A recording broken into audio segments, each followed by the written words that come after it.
Ladies and gentlemen, boys and girls, welcome back to Bass Predator TV. How you start the Bass Predator TV episode. Today, we're doing a special edition. We're showing you guys how to catch smallies on tough conditions, finesse conditions, on that little bugger right there, the hair jig. The 8th wonder of the world. Nobody knows why it works, but smallmouth love it. There's a 5-pounder. Giant ones just like that. So stay tuned, we'll show you guys how to whack some of these puppies on them.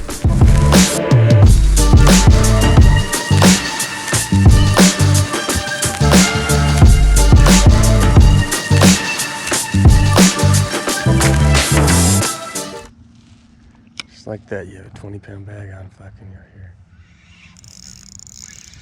Got one? Yeah, there we go. Oh, come on. I think he's a little though.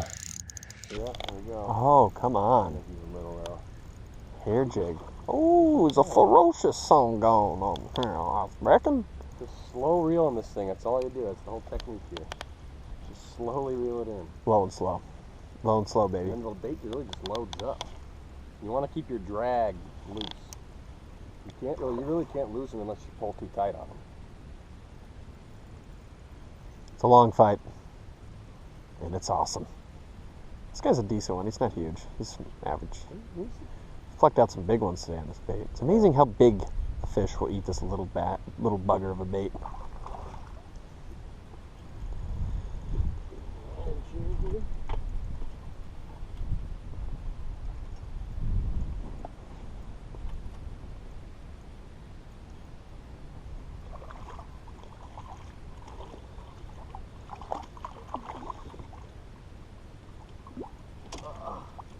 Oh, it popped out on the side of the boat. Oh, right when you grabbed him.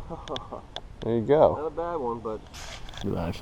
So, the ticket is, you're literally just slow reeling it. It's obviously great when you got really slick, calm conditions like this, but you just feel weight on the end of your line and you just reel set them. You don't pull or anything like that. Like I said earlier, you can't really lose them as long as you don't pull too hard. So, just let them fight. Lighten your drag up and let them fight, and you'll catch a handful of these little. A lot like super finesse swim bait fishing almost. Yeah. If you think you're reeling it too fast, reel it slower. Twice as slow. There's one. There's another one. Okay. Oh, okay. They are getting fired up. Oh, this is a good one, dude. Get the net. This is a fat one. It's one of them big suckers. You can have him yourself. Oh, he's huge. It's gonna be a while. Stay down. He's gonna jump. He's gonna jump. He's gonna jump.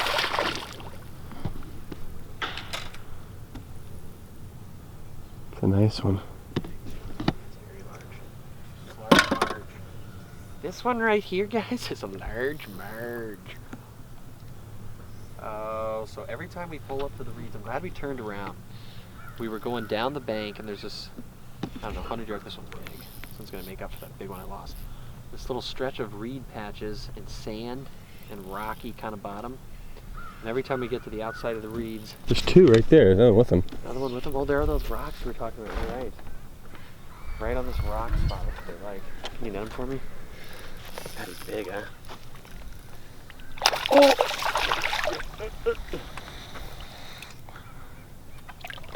There you go. Nice net job and cameraman back there, my bro, Luke. There we go. And that's what a hair jig catches you. Big frickin' tank smallies like that. The gear is what's critical. Look how he ate it, dude. Never, see, that's what I'm saying. They're never gonna come off unless you pull too hard on that little bitty hook. But they eat it so good. That's a nice one. That's all at 4 pounds all day, baby. That's a big one. Let's get this guy back, but we'll talk to you guys about the gear. The gear that you use for these baits is the most critical deal. Let's talk about that. All right, guys, so the most critical piece to the hair jig setup is the rod and reel combo. If you have a too heavy a rod, you can't whip this thing out far enough and they won't eat it. And then you'll rip out all the hooks. And you need to be light and you need to be nimble. You know, whip that baby out there really far so it's all light line. That's the whole key. So the hair jig is the first setup, right? We've been using two today. I've been using the VMC. It's like basic, it's like $1.99, straight black. And they put a little tinsel in theirs, but it doesn't matter, I don't think. But the Luke's been throwing the Feider fly, but you know, black is the color. If you're gonna get one color, get black. I don't know why black works, but black is just, it's the deal. Get the black one. The key to it though, guys, is putting a piece of just a chunk of plastic as a trailer. You don't want action on it. The action is in the hair. This is strictly for weight and castability. So you can see I just put a piece of Cinco on the back, maybe an inch of it, and just thread it on there. And I super glue it, and then you never have to take it off all day, and then you're just a part of the hair jig. You just leave it on there forever. Gives you casting distance, and it lets it sink a little more. And I think when they grab it, they hold on to it better. But 1/16 ounce, we're in really lightweight. We're in really shallow water. So you want to throw a 1/16 ounce. I throw a 1/16. It's the only one I throw. I only throw this bait in shallow water, and I only throw it when it's calm, and the more sun, the better. So if you've got sand, looking for like scattered rock and sand, steer clear of weeds, but you're just slow reeling like we talked about earlier. But that's a set. And the rod is, I throw it on a medium light. This is an Abu Garcia Ike's one. It's a 6'10" medium light. This is a drop shot one, but it whips a hair jig really good. And the real 3000 size, I like a little bit bigger one. You probably do with 25. I don't think it matters, but the line is the key. I've got that micro nano braid. So Berkley nano braid, that stuff casts really far. I have 6-pound nano braid, so it casts really far. And then I tie it to a, either a 6 or 8-pound fluorocarbon leader. And we use Seaguar AbrazX. I'm doing 8 today, but 6 couldn't hurt. But the deal is that braid for castability, and then a medium light rod, anywhere from a 6'10" up to, like, some people like a long 7.6, but light actions, nice tips. You can pop and whip that thing out there and use that braid. The braid's really key for a long cast to get a lot of light bait out there and just bite those fish for a while. That's key. I couldn't tell. It looked like something was boiling behind him.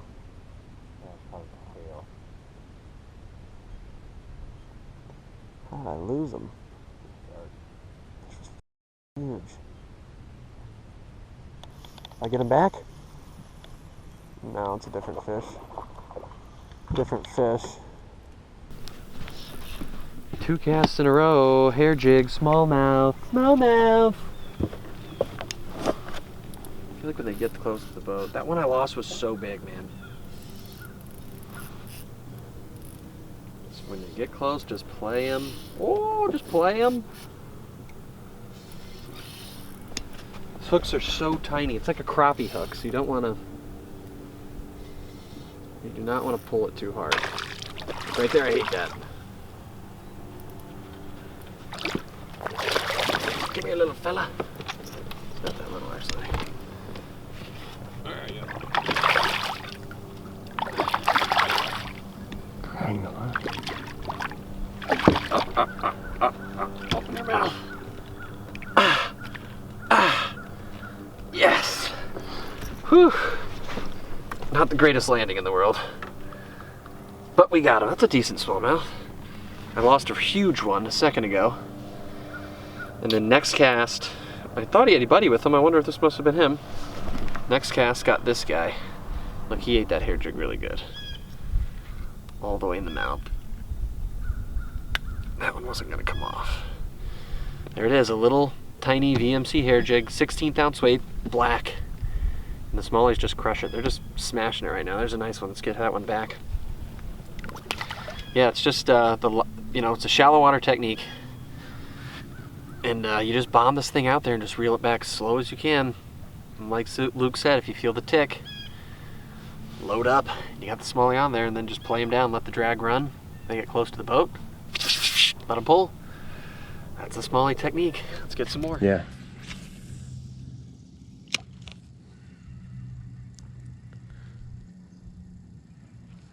I think it's because yours is running lower in the water. First cast with it, Jesus. Okay. Oh my gosh, it's a tank. Okay, so we gotta talk about that first cast and it makes a difference. Oh, dude, this is a giant. Ooh, yes. Holy smoke. Take your time with this guy. Loosen up your drag. Luke's got a monster out So, here.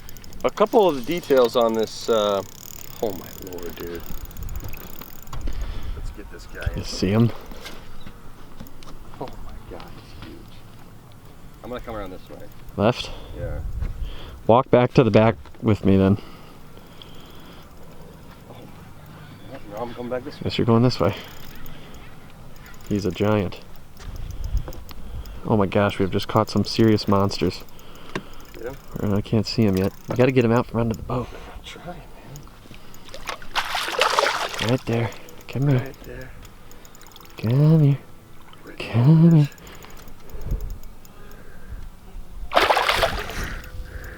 Right in here. Lift him up, lift him up, lift him up. Got him. Okay. Alright. Netting and camera guying. It's probably not the safest thing to do, but Let's there's talk a about toad. that giant. Okay. Starting So, off with the 5. I A don't know couple how many things to big do on ones. these hair jigs. Just catch giant smallmouth. This big one right here. But a couple of things that are different about what I do put on these hair jigs is because they're so light, like 1/16 ounce, you put like a little soft plastic. I use like a piece of Cinco on there. I was using a lighter one a few moments ago, and Jake was getting probably 3 to my 1 bites, 4 to my 1 bites. And I upsized the weight to the amount of the size of the Cinco that I have on the back of the hair jig, and I think it makes it run lower in the water, which these fish are kind of zoned in on the bottom. We see them kind of nuzzled down, so I think that's that helps get the bites there, is having the hair jig run lower in the water column. As soon as you switch first cast, bang. Switch, yeah. Another 4+ pounder. Might have been 4.5. Yeah, that's a big one. It's a beast. God, we have monsters today on this bait. Right on. Another thing that's really crucial about when you're fishing these hair jigs too is the speed that obviously you're reeling it in at. You can use, because I like to use this high vis braid, you use the braid as like a gauge because you want like a perfect bow in your line. You don't want it to be straight, because you can tell when you look at your line if it's straight that it's reeling too fast. You want this perfect little bow in your line when you're reeling it in. That way you know it's reeling at the perfect speed.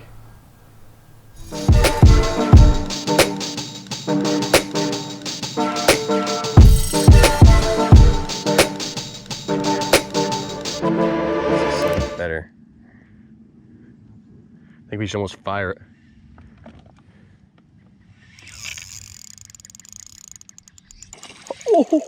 Oh, Jake.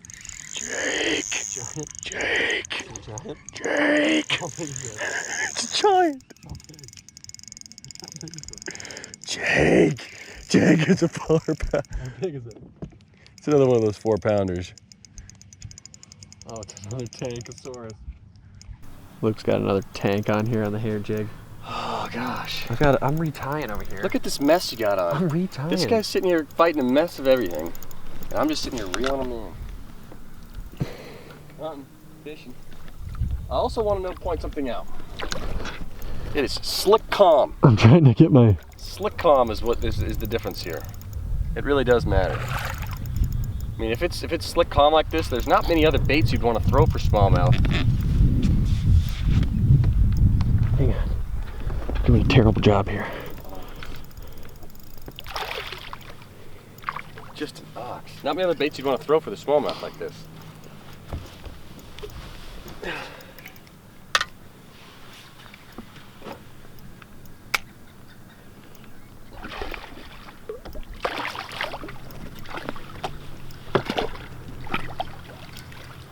Oh, he's hooked well. Come on. Come on. Come on, little fella. Get him. Get him. Put him up nice and Get tight. him. Oh. Get him. It's like football. You got? Got him. Hit him like that. Oh, that's iron tank. God, they're up here just feeding. This one's hooked really well. He's hooked probably the best out of all of them. It's a nice one. Right in the mouth. But another thing there is I saw a little boil in the water. Another tip for you is just keep an eye on your surroundings. When it's slick calm like this and you see a little boil or something, it's most likely one of these guys chasing a bait fish or something on the top, swirling. Catch him out. The giant. Slick calm. Slick calm out here. Nice and shallow. Hair jig smallies. Pretty sweet.